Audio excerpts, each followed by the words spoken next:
Hey, what is up, everybody? This is OLB One Lucky Bullet, and it's finally here. So originally I was waiting for the JVC model, and man, I don't even know when that's coming out, like whatever. So started doing more research, and this is the Kenwood Dmx1057xr. This is their new one that just came out with a 10.1 inch floating screen. This thing is, I gotta say, it's beautiful, man. So we'll go to the home screen. I'm just gonna give you guys kind of a quick tour of it. You know, I'm not like some huge audio person, you know, so I don't know every single spec and, you know, ohms and all this stuff, but you know, this is just my impressions of it. So I've had it for 2 days now. And I love this thing. It is great. I mean, as you can tell, it, you know, sits perfectly in here, doesn't block anything. If we go around here on the side, you can see what it looks like. And you know, if I go over the top, you can see that it's got a little plastic piece you have to put in there. But you can adjust it by grabbing and pulling, you know, back and forth. You know, I've got it set where I like it. You know, I can't complain with this thing. So it is a 10.1 inch screen. It's got 720 HD resolution, which you know, in the auto world, I guess that's freaking great, considering the fact that you know, most of these big screens are like 480 or some crap like that. And you know, I had the, you know, you guys can look on my channel, I had the Pioneer 8600 next, and I liked that one for a while, but man, it had a lot of UI issues, and it was real sluggish, and no firmware updates for it, even after contacting Pioneer about the Wi-Fi issues that it had, where it would flash and keep searching for signal even when it was connected, and the whole screen would flutter at the bottom of it. You know, it was weird.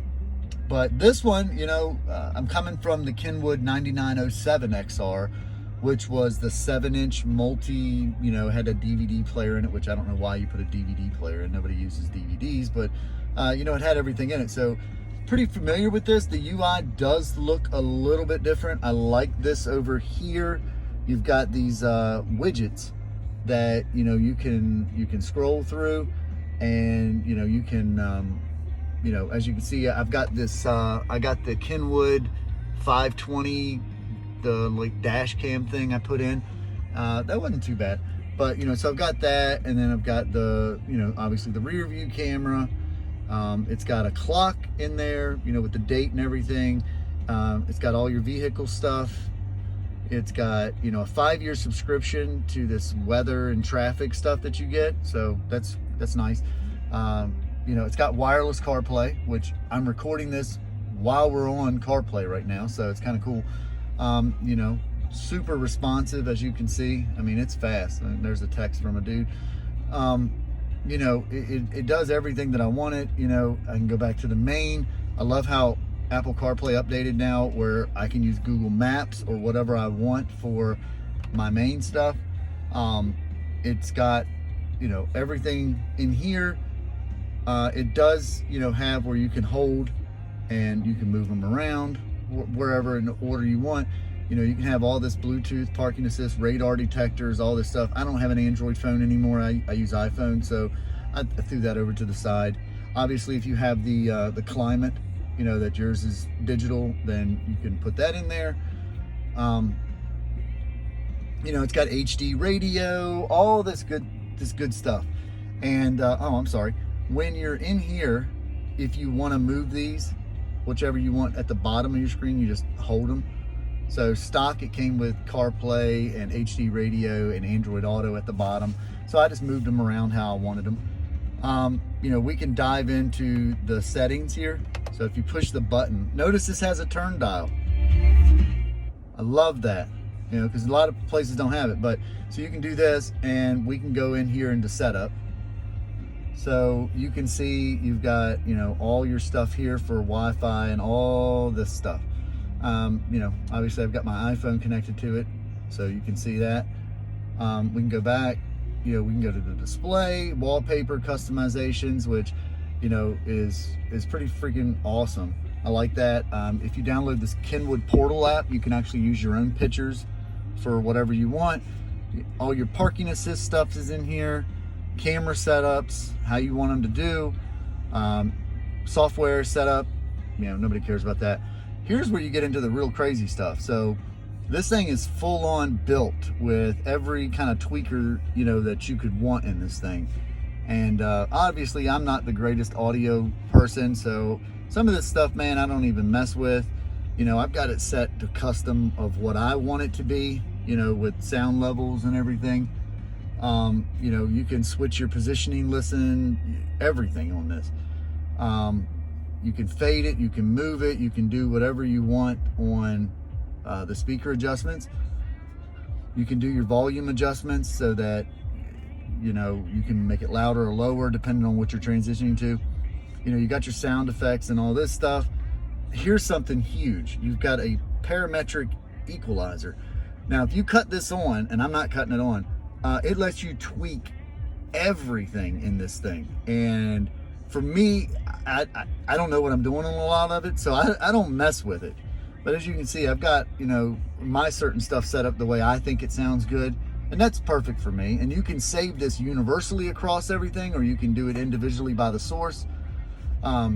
See, I've got the setup unlocked, and then I've got it set for every single thing. So, we can go back. It's got actual buttons. These are buttons. These aren't touch, which is freaking awesome because, the Pioneer had the little touch buttons on the side. They weren't very responsive. I generally like this. I like being able to use the button. If you hold it, automatically mutes. There you go. You can hit this and it takes you back to the last thing you were using. Here's your voice if you are using Google Assistant or Siri. Obviously I showed you guys there's a cam button.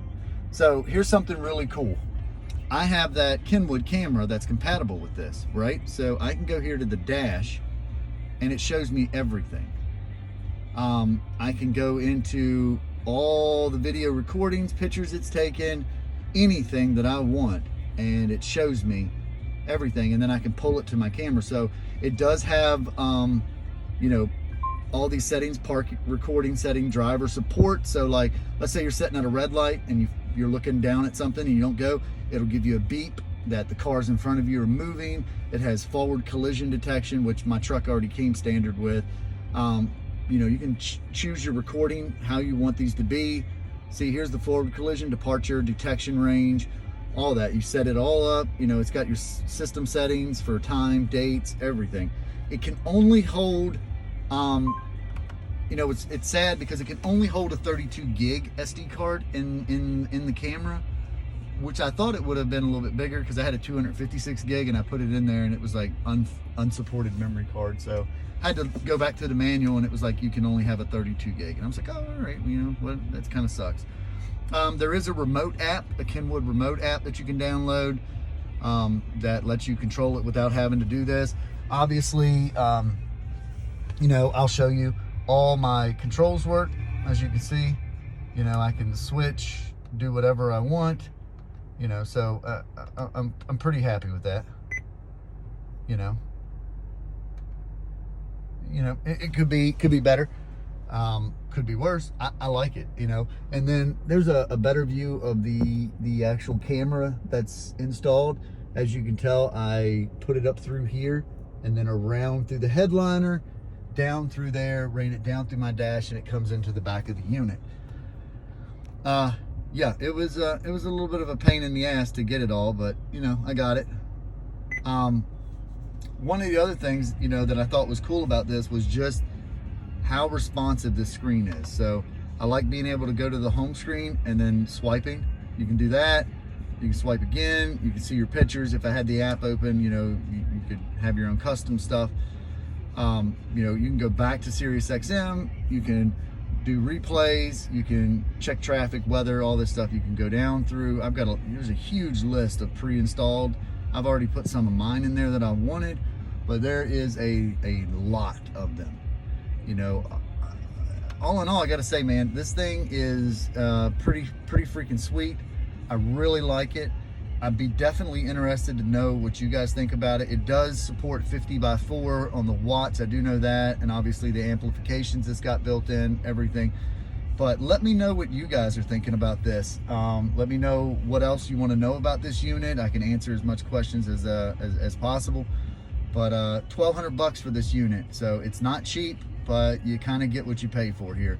Take in context that the Pioneer 8600X costs $1,300, and the new Halo 11 that's coming out costs $1,000, and that is basically a Halo 9 but 2 inches bigger and still has a 480 screen. Kind of sucks. So let me know what you guys think. Drop me a comment. You know, subscribe if you feel the need to, and you know, greetings to all my fellow Reddit members on the Car AV and the Tundra channel. You know, I'm going to post this here for you guys. You know, shout out to Crutchfield in Harrisonburg again for helping me out with the camera and what was compatible and everything, getting that taken care of. I am going to add 2 more cameras to this, 1 on each side, because it does support 4 cameras.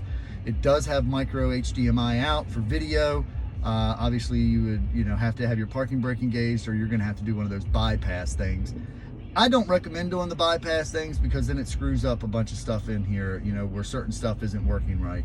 So I generally just don't even worry about it. But I do have a Roku TV behind here that is there if I want to use it while I'm sitting somewhere. But let me know what you guys think, and leave me a comment, and we'll get back to it. Thanks again.